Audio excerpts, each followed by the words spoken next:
Hi guys, sorry to interrupt your viewing, but please subscribe to the channel and like this video. Thank you. I didn't laugh because it was funny. Hell no. It was the kind of laugh that slips out when you've been waiting for the knife to finally twist, and someone finally has the nerve to shove it in. It wasn't joy, it wasn't surprise, it was the kind of laugh that says, of course. Of course, this is how it ends. My mother had barely finished the sentence before I started laughing, loud and dry, right in the middle of the backyard under those stupid string lights she insisted on hanging every year like we were some warm and loving family straight out of a feel-good holiday movie. "We're leaving everything to your brother," she said, with her wine glass raised like it was some toast, like she expected everyone to clap or congratulate Ethan for being the anointed one yet again. "He has a family to provide for," she added, as if that settled everything, as if that erased everything that had come before, every slight, every betrayal, every moment of being told I wasn't enough. My brother Ethan didn't even look surprised. He just leaned back in his chair, smug as ever, like he'd already been told in advance, which he probably had. He was always in on the secret handshakes and whispered conversations behind closed doors. He looked at me like I was supposed to nod and accept it, like I should have seen this coming. And he was right, I did. I saw it years ago, even if I kept hoping, stupidly, that I was wrong. But hoping doesn't protect you. Hoping doesn't pay for what they take from you in silence. So I laughed, and I said it clear, loud enough for everyone to hear. "Good thing I've been recording every conversation with your lawyer." And you should have seen the way my father's face drained of color. It was like someone yanked the power cord out of him, his lips parted, his jaw slackened, and he stared at me like I'd just dropped a ticking bomb onto the picnic table between the potato salad and the deviled eggs. Ethan stood up so fast his chair clattered backward, and his eyes were already burning, his fists clenched like he thought maybe he could intimidate me into backing down. But he had no idea I hadn't come here unarmed. I'd been ready for this moment longer than they could imagine. But let me rewind a little, so you understand just how deep this wound goes, how long the blade has been twisting. See, I wasn't always the angry one. I wasn't always cold.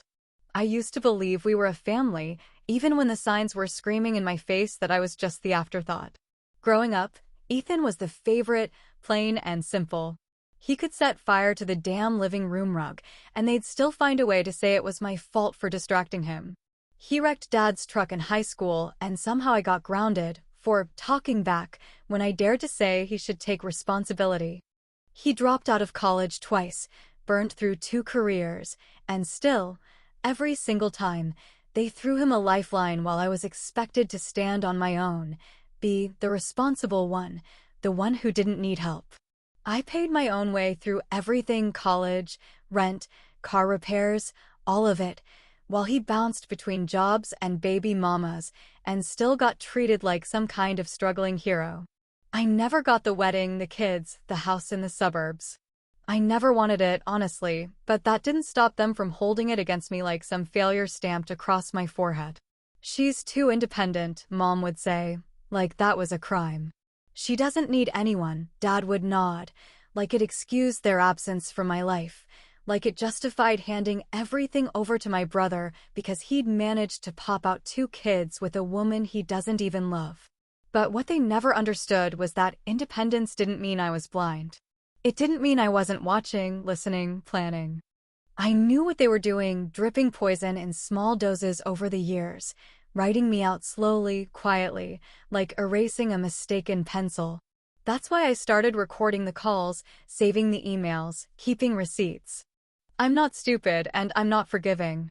When someone tells you what you're worth to them, you don't argue, you remember.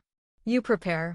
So when Mom dropped that little bomb at the reunion, right there between the grilled chicken and the peach cobbler, I didn't flinch. I didn't cry or storm off or beg them to reconsider. I just reached into my bag and smiled, because I'd been waiting for that moment for a long, long time. And trust me, what I had inside that bag wasn't just a bunch of recordings, it was a goddamn wrecking ball. But I wasn't going to swing it yet, not until they'd made their move. Not until they thought they'd won. Because here's the thing, they always thought I'd walk away quietly, like I always did. But this time, I didn't come to walk. I came to burn it down. If you ever want to know who you are in your family, just pay attention to who they excuse and who they discipline, who they forgive before the apology even comes, and who they blame without needing a reason. I learned that lesson earlier than most kids do, and I learned it the hard way. From the time I was old enough to string a sentence together, I knew I was second place in a race I never signed up for. I was the extra, the background noise, the backup plan they never actually planned to use. Ethan, on the other hand, was their golden child from the minute he took his first breath. He didn't need to earn their approval, he just existed, and somehow that was enough.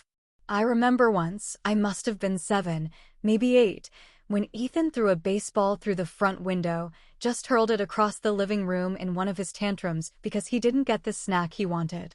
My mother gasped, my father cursed, but before the glass had even finished falling, she was already patting his back, saying, "He didn't mean it, he's just spirited." Spirited. That was the word they used every damn time he acted out. Spirited when he lied, spirited when he hit, spirited when he failed classes or skipped school. Meanwhile, I got detention once for standing up to a girl who pulled my hair, and I was grounded for 2 weeks. I remember my father looking me in the eye and saying, "You need to learn respect." That word clung to me like a punishment I never deserved. It wasn't just the punishments, it was the silence, the shrinking space I was allowed to take up, the way my successes were treated like mild surprises, and my mistakes like criminal offenses. I brought home straight A's and heard, "Well, that's expected of you." Ethan scraped by with a C-, and they threw him a goddamn pizza party. When I got into college on a scholarship, they barely looked up from the television. But when Ethan failed out of his second semester and came home sulking, my parents practically rolled out the red carpet and whispered words like, "He's under pressure, he needs support, we can't push him too hard." He wrecked my dad's truck one summer, drunk, high, and with a girl in the passenger seat, and somehow I got a lecture about responsibility. They were worried about his mental state, they said. I was told to stay out of it, to stop stirring up trouble. I wasn't stirring anything, I was just tired of pretending I didn't see what was right in front of me. As adults, the gap between us only grew wider. Ethan got married young, 23, and already working some desk job my father pulled strings to get him into. His wife, Rachel, was nice enough in the beginning, but I could see the cracks early. She thought she'd married a man with direction, a man with family values.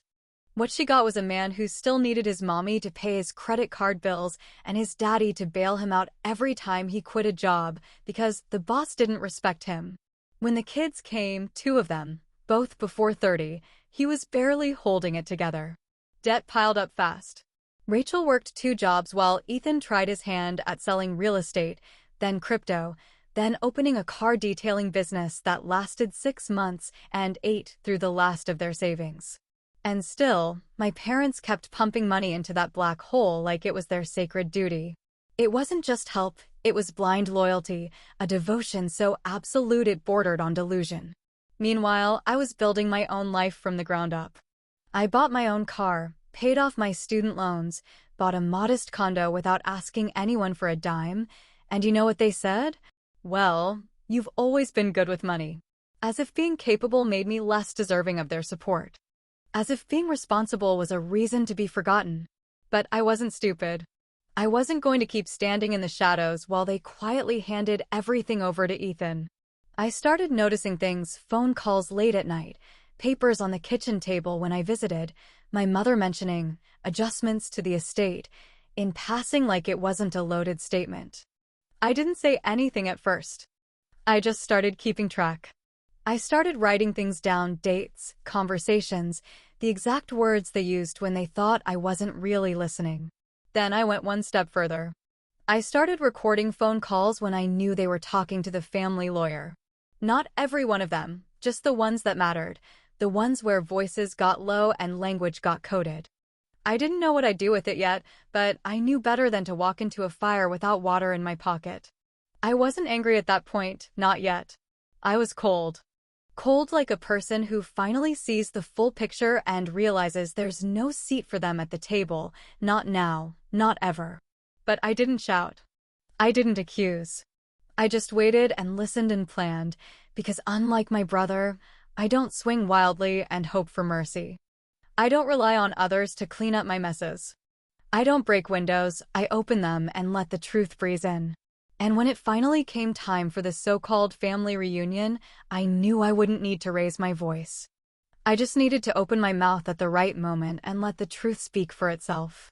They thought I was bitter, maybe even jealous, but they had no idea I was just waiting for the right moment to show them what being prepared really looks like. By the time I pulled up to my parents' house that Saturday afternoon, the sky had already begun to cloud over, and something in the air felt heavier than usual. Like the kind of quiet before a storm that most people ignore, but I've come to recognize as a warning. It was supposed to be a reunion, at least that's what the email said. A casual get-together, nothing formal, just family and food and catching up. But even that phrase tasted bitter to me before I'd even walked through the door. You don't need a calendar invite to know when something's coming. You just need to pay attention to the way people start smiling a little too much, how they talk about togetherness, with tight throats and eyes that won't meet yours. I knew it before I even rang the doorbell. I knew it by the way my stomach sank the moment I saw Ethan's car in the driveway, shiny, leased, and undoubtedly paid for by our parents, parked perfectly like it belonged more than I did. Inside, everything looked warm and familiar, but underneath that warmth was something colder, something calculated, like a photo album with the wrong people cut out of the corners. My mother came over and kissed my cheek the way she always did, perfunctory, polite, almost mechanical, then immediately turned to fuss over Ethan's kids like they were royalty. She didn't ask how I was. She didn't ask about work. She didn't ask about anything that mattered. She handed me a plate and pointed to the backyard where everyone else was already gathered. As if I were a guest she was trying to usher out of her kitchen before I got too comfortable. I stood there for a second, holding that damn plate and wondering how many more times I'd have to swallow that same bitterness before it burned a hole through me. I walked out to the yard, and sure enough, the usual show was already in progress. Ethan holding court at the grill, my father laughing too loud at whatever story he was telling, Rachel perched nearby pretending not to be exhausted, and the kids running wild with juice stains on their shirts. Everything looked normal from a distance, but the details told a different story. There were new chairs, expensive ones. A brand new patio set. A second refrigerator stocked with beer Ethan liked. My mother hated that beer. She used to complain about it constantly, but now it was chilling in her house like it belonged there more than I did. And then came the whispers, the quiet ones, the kind that stop just as you walk into a room. I caught it in the kitchen first, my mother speaking in a low voice to my father, and when I stepped in to grab a napkin, they snapped their heads up like I'd walked in on a crime. "Oh, it's just Melissa," my mother said, waving it off, but I heard it. I saw the papers on the counter, the kind that don't belong at a barbecue. Legal folders. Printed documents. My father scrambled to move them, but it was too late. I'd seen the firm's letterhead. The same firm I'd heard mentioned on the recordings I'd been archiving for the last few months. The same firm that had drafted my grandfather's will before he died, and now, apparently, was handling something new. Something that required secrecy. Something they didn't want me to know about until it was too late. And here's the part that really gets under your skin, how smooth they were about pretending everything was fine, how naturally they slipped into fake laughter and polite conversation, thinking I wouldn't notice the undercurrent of tension that rippled every time I spoke, every time I made eye contact with one of them. They acted like I didn't know, like I couldn't possibly suspect what they were planning, like I'd just sip my drink and go home none the wiser. But I'd been watching for months. I'd seen the little changes, the way my mother started phrasing things differently, how my father's tone shifted anytime Ethan's name came up. I'd heard the subtle panic in their voices when they talked about ensuring the future and doing what's right for the family. I knew damn well what that meant. I just needed them to say it out loud, to put it into the air so I could finally show my hand. Ever had that moment when your family made it crystal clear who mattered more? Who they'd go to war for, and who they'd sacrifice first? Let me know in the comments. I'm not the only one, right? Because I swear, There are days you can feel it in your bones before anyone even speaks, that slow realization that you're not the favorite, not the priority, not the one they'll protect. And once you feel that, once it settles in your chest like a weight you'll carry forever, there's no unknowing it. So I stayed calm. I smiled when I needed to. I asked harmless questions, pretended to care about Ethan's new business idea that already sounded like it was going to crash and burn. I made small talk with Rachel, nodded politely to my father, helped my mother bring out the extra chairs like the dutiful daughter she always pretended I was. But inside, I was calculating, ticking boxes, reading between the lines of every conversation. I didn't need confirmation, I just needed the right moment. The one where they dropped their guard long enough to say the words I'd been waiting for. Because once they said it, once they made it official, I'd finally get to give them the one thing they never saw coming. And I promise you, I wasn't going to let them take another thing from me without a fight. There's a certain kind of silence that falls over a group just before someone says something they know will change everything, and I swear I felt it hanging in the air that evening like thick smoke before anyone even opened their mouths. The sun was starting to set, casting long shadows across the backyard, and all of us were sitting around the big wooden table my father built back in the late 90s, a table that used to mean something. Back when family dinners were still something we pretended to believe in. My mother had that same fixed smile she always wore when she was about to say something unpleasant and wanted to pretend it was a blessing, not a slap in the face. She clinked her fork gently against her wine glass, just loud enough to hush the table, and cleared her throat like she was giving a toast at a wedding, not gutting her own daughter in broad daylight. So, she started, dragging the word out like a curtain reveal, your father, and I wanted to share something with you all, something important about the future of this family. The word family hit my ear like a curse. I looked at Ethan, who was already straightening his posture, trying to look surprised, but failing miserably. His smug little smile curled at the edge like he'd already tasted what was coming. And then she said it, just like I knew she would, just like I'd heard in those quiet little phone recordings I'd collected over the past 4 months. We've decided, she said, with a rehearsed calm that made my skin crawl, that we're leaving everything to Ethan. Just like that. No preamble. No softening, no attempt to sugarcoat it for me. Just a blunt announcement thrown onto the table like a rotting fish. She didn't even look at me when she said it. Her eyes stayed fixed on Rachel and the kids, like they were the only ones who mattered now, like I was a piece of furniture that happened to overhear something private. Before anyone could speak, she added, it just makes sense, you know. He has a family to provide for. And then she paused, just long enough for the insult to sink in, before adding the final blow. You're just, well, you. That little pause, that hesitation between the words, cut deeper than anything else she'd said. You're just you. No children. No husband. No need. No purpose. No legacy worth protecting. Just me, the inconvenient reminder of their past mistakes, sitting at the table like a shadow that wouldn't disappear no matter how hard they squinted. I didn't yell. I didn't cry. I didn't even blink. I just took a slow sip of my drink and let the silence grow uncomfortable. That's the thing about people like my parents. They expect explosions, not silence. They brace for screaming, not stillness. So when I leaned back and smiled, just a little, just enough to make Ethan's jaw clench, I knew I had their attention. Interesting, I said, my voice calm, almost casual. That's a pretty bold choice, considering everything I know. My father's brow furrowed instantly, and Ethan tilted his head like a dog hearing a strange sound. What the hell is that supposed to mean? He snapped, voice already laced with arrogance and panic. I reached into my bag, slow and deliberate, and pulled out a small black case. I let it rest on the table like it was nothing more than a napkin holder.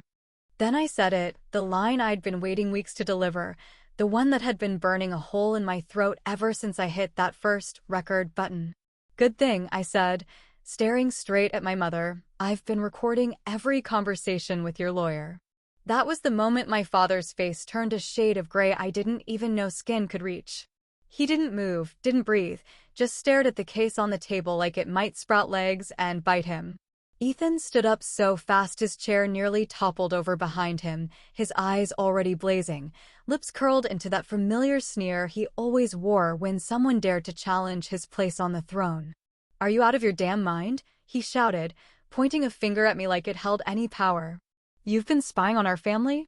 "Spying?" I laughed, the sound sharp and bitter. "No, sweetheart. Spying would imply I didn't have a reason. But when your family starts planning behind your back, when they start rewriting their wills and carving you out of a legacy you helped build, that's not spying. That's self-preservation." My mother's mouth opened, but no words came out. She looked at my father, and for a moment, I saw panic ripple across both their faces like a crack in stained glass. That perfect little image they'd built was starting to shatter, and I hadn't even gotten to the best part yet. That was just the spark. I hadn't even lit the match. "Don't worry," I said, brushing a crumb off the table. "I didn't bring everything today. Just enough to let you know I'm not playing along this time." And then I leaned forward, voice dropping just enough to pull them in closer, to make them hang on every word. "That's not even the best part," I said, reaching back into my bag with one slow, measured movement. "You have no idea what's coming next." I could feel every single pair of eyes locked on me as I reached into my bag for the second time, but this wasn't like before. This wasn't a bluff or a scare tactic or a recorded conversation to rattle their nerves. This was something solid, something weighty, something that would land like a hammer in the center of their carefully constructed lie. I pulled out the thick manila folder and placed it gently on the table, right beside my untouched glass of wine, and I didn't say a word at first. I just let it sit there like a sleeping animal, waiting to bare its teeth. Ethan stared at it like it might explode, like somehow he already knew this wasn't going to go the way he'd rehearsed in his head. My father, still pale from the last blow, leaned in slightly, trying to see what was inside without moving too quickly, while my mother had this strained smile on her face like she thought maybe she could still salvage the situation with a calm voice and some gentle scolding. But I wasn't here for calm voices anymore, and I sure as hell wasn't going to be scolded like a child for protecting myself. I slid the folder across the table until it was directly in front of them. Then I opened it slowly and pulled out a single stapled packet, crisp and clean and notarized. "You recognize this, don't you?" I asked, my voice low but steady, making sure every word had weight behind it. "You should. You both signed it." My father squinted, then blinked, then looked at my mother, who had finally lost the last bit of color in her face. I saw the moment it clicked, the moment her lips parted slightly and her eyes widened with that flash of recognition she couldn't hide, no matter how badly she wanted to pretend she had no idea what I was talking about. Ethan was still confused, because of course he was. He was never the one who paid attention to paperwork, never the one who sat in offices or read fine print. He didn't know how deals were made in whispers and backrooms, how signatures born out of desperation could come back to bite you when you least expected it. "This," I said, holding the document up, "is a legal addendum dated 7 years ago. Signed by both of you. Notarized. Filed. And it states, very clearly, that this property, this house and the land it sits on, was transferred to me during the terms of a tax settlement you both conveniently pretend never happened." I let that hang in the air, let it settle like a storm cloud ready to crack wide open. My father shifted in his seat, opened his mouth, then closed it again. I could see the wheels turning in his head, trying to remember the exact circumstances, trying to decide whether to deny it or spin it into something innocent.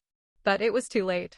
The paper didn't lie, and neither did their signatures, bold and black on the bottom line. "You don't get to pretend this didn't happen," I continued, eyes locked on both of them. "I bailed you out when the IRS came knocking. I paid for the legal work. I met with the accountant. You begged me not to let the house get seized, and I agreed, on the condition that it be transferred into my name, so that it wouldn't be used again like a bargaining chip in one of your desperate cover-ups." My mother finally found her voice, but it was shaky and thin, like she wasn't sure she believed her own words. "That wasn't meant to be permanent," she said, grasping at straws. "It was just a technicality. We thought, we assumed, you assumed I'd forget." I cut in sharply, not bothering to let her finish. You assumed I'd never bring it up. You assumed you could still dangle this house over my head while planning to give it all away to your golden boy over there, and I wouldn't notice. But guess what? I don't forget, and I don't forgive quietly. Ethan finally snapped then, slamming his hand down on the table with a thud that sent his beer bottle wobbling. This is *T, he spat, voice rising. You tricked them. You used some technical loophole to steal what's ours. No, I said, standing slowly now, letting the heat rise in my voice just enough to push back against the chaos. I didn't steal a damn thing. I didn't manipulate anyone. I didn't forge documents or lie behind someone's back. I took what was legally mine. I honored a deal your parents made when they were desperate and broke and looking for someone responsible enough to clean up their mess. I didn't take anything. You just assumed it was yours to begin with. My father stood now, but not in anger. He looked defeated, hollow, like someone had just pulled the rug out from under his entire life. He didn't even try to argue anymore. He knew the truth. He knew that every word I was saying was real and justified and something he couldn't erase no matter how much he wanted to crawl back into denial. I didn't take anything, I repeated, slowly and clearly, as if saying it again might finally drill it into their skulls. I just took back what you tried to bury. And with that, I placed the document flat on the table, tapped the signature page twice for emphasis, then stepped back and watched the panic spread like a virus through the backyard, through the legacy they thought they could rewrite without me noticing. But I had noticed. I had always noticed. And now, for the first time, they had to see me, not as the afterthought, not as the quiet disappointment, but as the one holding the only piece of paper that actually mattered. The silence after my final words wasn't peaceful. It was jagged, sharp, and heavy, the kind that cuts through skin even without a single sound, the kind that sticks in the back of your throat long after everyone has stopped speaking. No one moved at first. Not a single breath came freely. The backyard, once humming with laughter and the clatter of plates, felt like it had been dipped in ice, every bit of warmth ripped out by the truth I'd dropped in the middle of the table like a loaded weapon. My document sat there like a verdict no one could challenge, and even the birds had stopped chirping, like nature itself was waiting to see what would happen next. Ethan was the first to speak, though he didn't so much speak as spit venom. "You manipulative snake," he said, the words flying out of his mouth like fists. His voice cracked with rage, but beneath it, I could hear the real sound that mattered, the sound of something unraveling inside him, that spoiled entitlement finally hitting a wall he couldn't punch his way through. "You think you won because of a piece of paper? You think this makes you better than us?" His eyes were wide, wild, desperate for a target, desperate for someone to make it all make sense again, because for the first time in his life, the rules didn't bend in his favor, and he couldn't comprehend how that happened. I didn't flinch. I didn't argue. I just looked at him the way you look at a tantruming child, calm but unyielding, because I'd already played my hand, and there was nothing left to bluff. He called me a snake again twice, 3 times, and my mother finally broke, covering her face with both hands as if hiding behind her fingers could erase what she'd allowed to happen. I could hear her sobbing softly, whispering something I couldn't quite catch, maybe to herself, maybe to the ghosts of the version of our family she thought she'd preserved by pushing me aside. My father just stood there, blank and brittle, staring at the document like it had written itself in blood. And me? I stayed seated. My hands rested flat on the table, and my breath was even, but the truth is, inside I wasn't as calm as I looked. There's something no one tells you about winning. Sometimes it doesn't feel like a win at all. It feels like standing in the ashes of a house you burned down to escape from, realizing there's no way back, even if the fire was justified. Part of me wanted to scream, to cry, to throw something hard enough to shatter glass, but none of that would have changed the fact that I'd just drawn a line that couldn't be erased.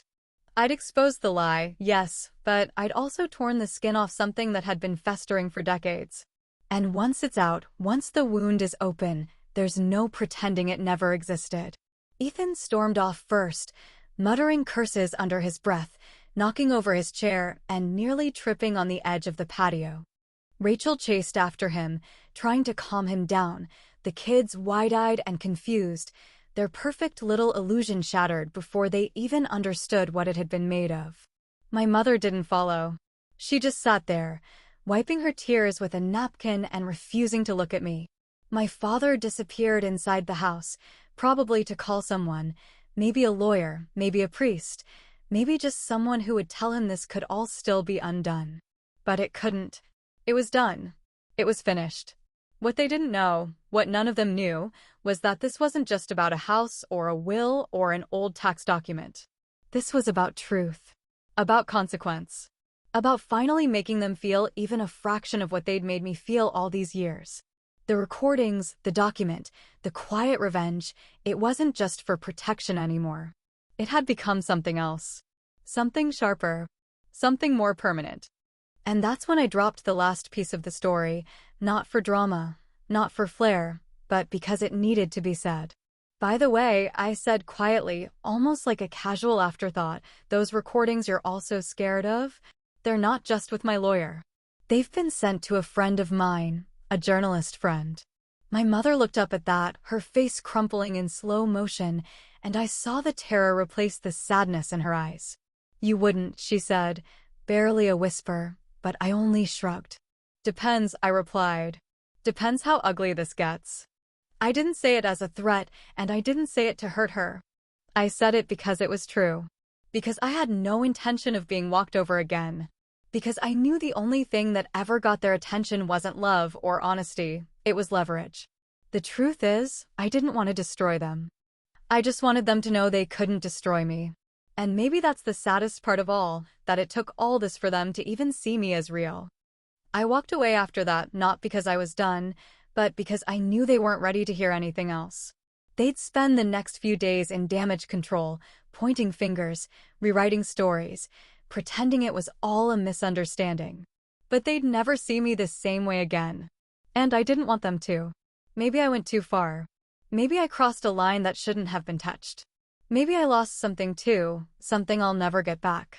But maybe, just maybe, I didn't burn the bridge. Maybe I just lit up the truth they tried to bury. Either way, it's too late for regrets.